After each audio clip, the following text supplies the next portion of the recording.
Ala, mayamang buhay ho mga sir! May bago na naman tayong kwento dito sa ibang bansa. May natagpuan tayong mga tiyanggian. Dito, nagiliw tayong mga Pilipino. Lalo na ho ang ating mga nanay na mahilig sa mga mura. Ang lugar na ito ay tinatawag nilang Woodridge Market dito sa Queensland, Australia. Tuwing linggo lang ho ito nangyayari. Sorry. Ang ibig kong sabihin ay ang pistuhan kada linggo laang. Kung gusto nyo namang mamasyal dito, advice ko lang ho ay dapat madaling araw pa lang magpunta na kayo. Nako, sobrang bilis maubos mga paninda dito dahil sobrang mura nga. Yung sobrang mura na tapos pwede ka pang tumikim ng mga sariwang prutas. Huy, isa-isa lo. So nga kami, nakalimang tikim kaya busog na nga ni. Ayun, hindi na kami bumili. Pero yung kasama ko hindi napigilan. Naka-1 kilo ata, katitikim. Masama na nga tingin sa amin ng tindero, pero carry lang. Hindi namin siya pinansin. Sabi ni Kuya, pwede daw i-try para malaman natin kung matamis.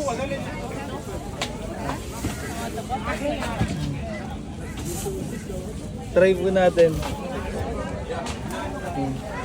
Okay daw. Free taste. Ano to, dito sa pinuntahan namin, every Sunday lang to.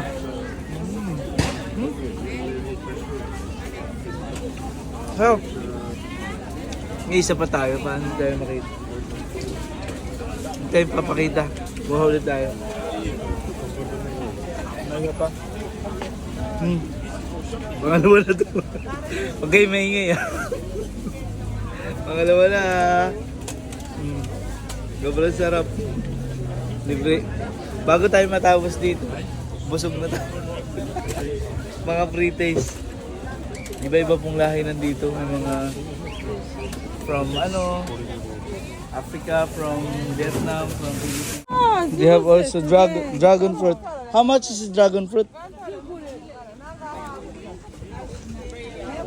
$7 per kilo, right? Is this your own plants, like in the farm? This one? Dragon fruit. Yep. Then this one, oh. May mga dilis din po dito. Dilis. Hello. Hello, how are you? Hey, doing good. Where are you from? Tanzania? Tanzania? Yeah. Oh, wow. What do you call this plant? This one in our language, in English is choco. Oh. Alright. Our language is shayot. Parang ano to sa atin, sa ano ng kalabasa. Thank you. Ayun, iba-iba po mga nagtitinda dito sa Tanzania daw si Ma'am. Ito ba mga kasama natin?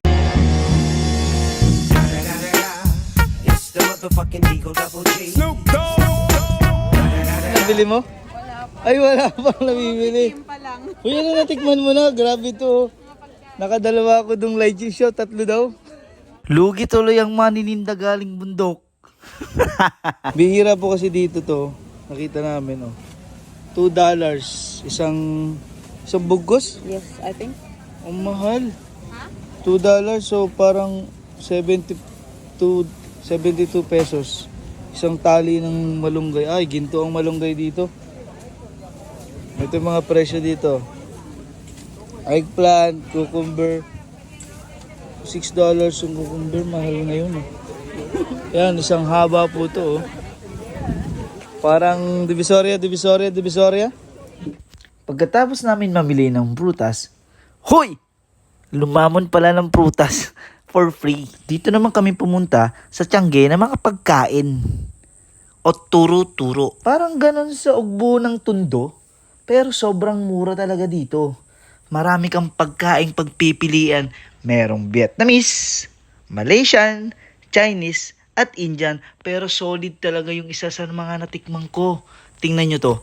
Muntik ko nang makalimutan. Meron pa rin pala mga taga Thailand. Ito, mga pagkain nila. Sa sobrang dami, hindi mo na alam kung anong kakainin mo. Dahil mukhang masasarap talaga lahat. Eto nga, nagulat ako. Ano ba tong pagkain na to? Kaya tinanong ko na rin kung ano to. What's this? I don't know if What do you call this? Oh, it's like Thailand.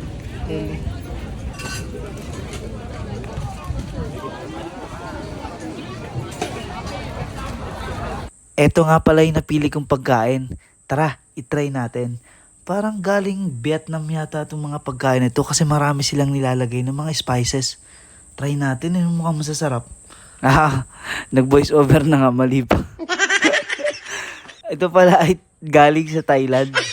Mga Thai food pala to. น้องคนนี้น้องข้างหลังเลยออกไปแจ็คก็ไปนู่นแล้วมันเปิดแล้วเหรอเอ้ยเปิดแล้วเว้ย Chicken soup. Thank you.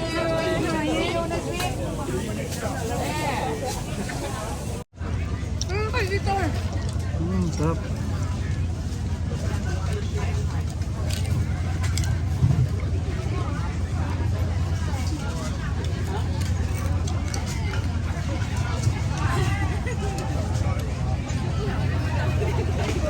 At pagkatapos ng bagyo, hindi pala, pagkatapos naming lamunin, uwian na. Salamat nga pala sa pagsama mga sir. Enjoy your day. This is Sir Dongs. See you on the next vlogs.